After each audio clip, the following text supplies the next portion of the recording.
First of all, we have to understand what we mean by Christians. Not everyone who says they're a Christian is born again. Most of the persecution was fortunately done by people who were not born again. It was done by nominal Christians. More tragically, however, after the Reformation, beginning with Martin Luther, you had people who said they were born-again Christians or evangelical Christians or regenerate Christians who also engaged in it. But before Luther, there were really no major recorded instances of born-again Christians persecuting Jews. It was always the Roman Catholic Church or the Eastern Orthodox Church until the time of Luther. Luther in the 16th century began as friendly to the Jews initially, but when they would not support the Reformation and accept Christ, he became vehemently anti-Semitic. Martin Luther was in most respects a man who began right, but ended quite badly. During the peasants' revolt in Germany, he said the peasants should be stabbed in the back. He said and did some terrible things. But he also said that every Jew should be hoarded into a corral and forced to confess Christ at the point of a knife, that the synagogue should be burned, and that the German people should murder the Jews to prove they are Christians. That's what he actually preached at the end of his life and wrote. Adolf Hitler quoted Luther extensively in his book Mein Kampf. Luther is the unfortunate exception. Luther definitely put evangelical Christians, or people who even said they were saved, on the course of anti-Semitism and Jew hatred. But before Luther, throughout all those centuries, it was not carried out by people who were saved. Saved Christians themselves, during the Dark Ages and earlier, were persecuted by the same people who persecuted the church. You had always, before the Reformation, there were born-again Christians in Britain and in Europe. In England, they were called the Lollards. They followed John Wycliffe. In Central Europe, they were called the Bohemian Brethren. They followed John Hus. Earlier than that, there were the people in Italy and France called Waldensians. In Spain and other places, you had groups called Albigenses. There were always born-again Christians for centuries, but they were persecuted the same way the Jews were by the same people who persecuted the Jews. It was not until Luther that people who said they were born again or said they were saved or regenerate or evangelical began to persecute Jews. Unfortunately, that has begun to change more even in the modern world, where 7 out of 9 evangelical bishops in Germany in the 1930s supported Hitler and the Holocaust, claiming to be Christian, saved Christian. Also today, there's a movement among people claiming to be born again, claiming to be evangelical, who are anti-Zionist. But when you lift up their anti-Zionism and look what's underneath it, it is simply traditional European anti-Semitism. The same as you have Christians in Europe today who are pro-Israel and see Israel fulfilling prophecy. There is a movement of Christians who are pro-Islamic, basically. They're sympathetic to Islam, even though Islam persecutes Christians, and these are very anti-Israel or anti-Zionist. Yet they claim to be born again. They claim to be saved. In the last days, the position of Christians concerning Israel will be one of the key issues that will separate the true church from the harlot church. The position on Israel will be a key issue that will divide true believers from the apostate church that will follow the Antichrist. I have no doubt. Israel is sort of a litmus test, a barometer. If a Christian is right about Israel, if a Christian understands that God has a prophetic purpose for Israel and the Jews, that does not mean that all their other doctrines are right. There are people who are Christians who love Israel who have crazy ideas. Some of them are going back under the law. Some of them are trying to dress up like Jews and wear yarmulkes. Some of them are going into Jewish legalism, like the Galatians. Being right about Israel does not prove a Christian is right about other things. However, being wrong about Israel proves they are wrong about other things. I have never found a single Christian author, theologian, or preacher who was anti-Israel, who was replacement theology, who were not fundamentally wrong and their other doctrines. One of Britain's most famous preachers died about a year ago. His name was John Stott, famous in Great Britain. John Stott was anti-Israel. He was completely replacement theology.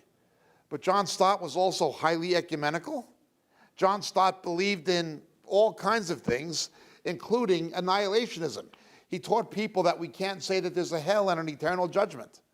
If somebody is wrong about Israel, I can guarantee they're going to be wrong in their other doctrine. Today, it's the same thing in the United States.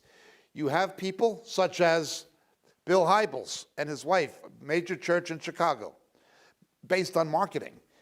They are anti-Israel, part of Christ at the checkpoint, yet Bill Hybels had an Islamic imam, a Muslim imam in his church.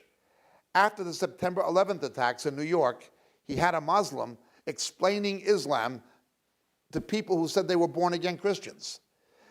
But he cannot find you a single mosque that will allow an evangelist to explain the gospel to Muslims. Again, Hybels is another example. When you find people who are opposed to Israel, I guarantee you they're also wrong in their other doctrine. I know of no exception. Israel is a litmus test. Being right about Israel doesn't mean they're always kosher or always right about other things. But if they're wrong about Israel, I can guarantee their other doctrine is fundamentally wrong. Another one is John Piper in America, a major Baptist. He's replacement theology.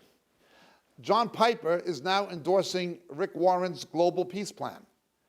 Rick Warren's Global Peace Plan says we must unite with Buddhists, with Hindus, with Muslims, with people who worship other gods in order to bring in global peace. Now, the New Testament teaches no Christ, no peace.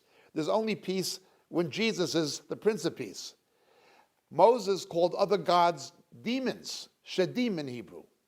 Paul the Apostle called other gods demons, damonoi in Greek. Yet Rick Warren teaches we should unite with people who worship demons to bring in global peace. This is the Antichrist agenda, and it's supported by people like John Piper, replacement theology. If they are wrong about Israel, they are wrong in their other doctrine. In other words, the issue is not Israel. The issue is the way they interpret Scripture is fundamentally wrong. They get it wrong about Israel because they get it wrong generally. They have a general error in the way they approach the Word of God. This is the reality in Europe today, and the reality in Britain today, and the reality in the West generally, including America today.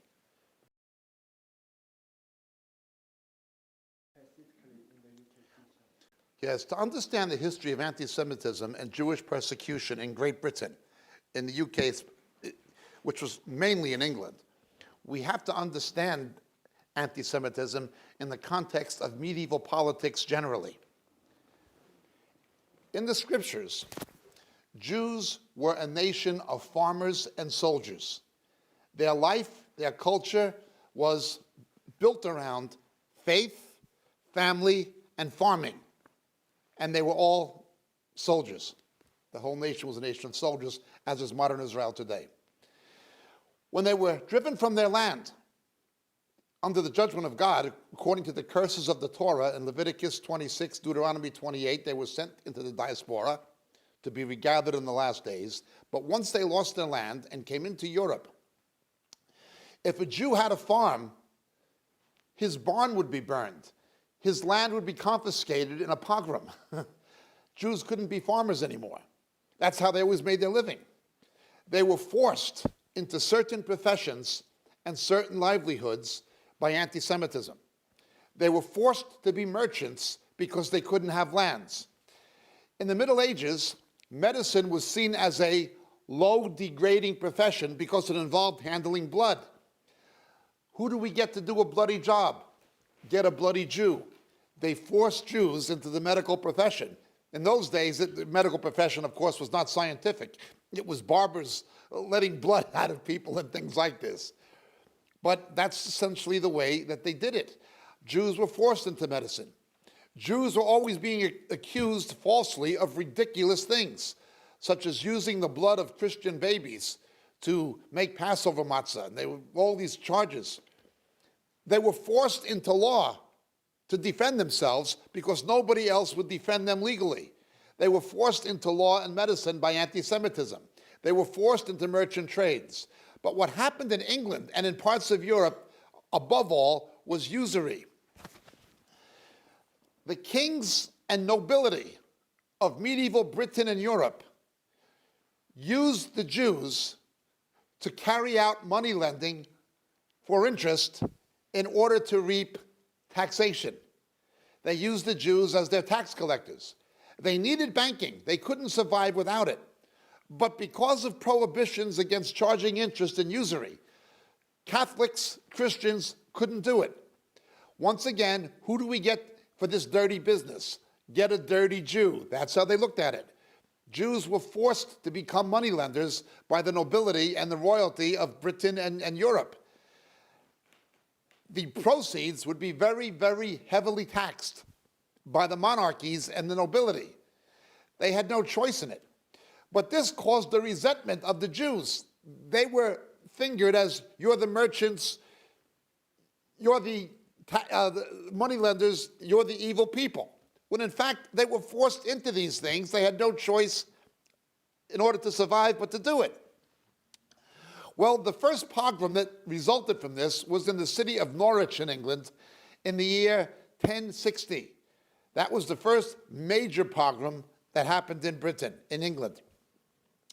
In 1190, a far worse one happened in the city of York, at Cliff's Tower, where the Jews were essentially forced into a tower. It was set alight and they were murdered. Again, it was these anti-usury riots or anti-money lending riots, but they were forced to do it. 100 years later, in 1290, under King Edward I, he was in deep financial straits, and he didn't see the taxation of Jews from the money lending as a high enough source of income. He needed the money all at once. So he expelled the Jews from England and took all of their wealth, any property, anything they owned. He simply took it. It was, again, financially motivated. That was in 1290. The Jews were not allowed to come back to England until the time of Cromwell. Oliver Cromwell was somebody who allowed the Jews to come back because he saw through the scriptures, it was pointed out to him that the Jews would have to return to Israel from every nation, and he didn't want England to be left out. He also had certain financial and political interests to allow them to come into England from Europe. So until Cromwell, there were no Jews in England, and then Jews were allowed to remain in this country again. Anti-Semitism since that time has ebbed and flowed, but it never reached the levels it became in the Middle Ages. It never became that serious again until modern times. With the growth of Islamic immigration into Europe, you have a major problem in cities like Paris, cities like Rotterdam, cities like London, Birmingham particularly, where the anti-Zionism and anti-Semitism of radical Muslims is affecting the general social fabric. It's a strange situation, but the international media bias and the academic bias in universities is unbelievable.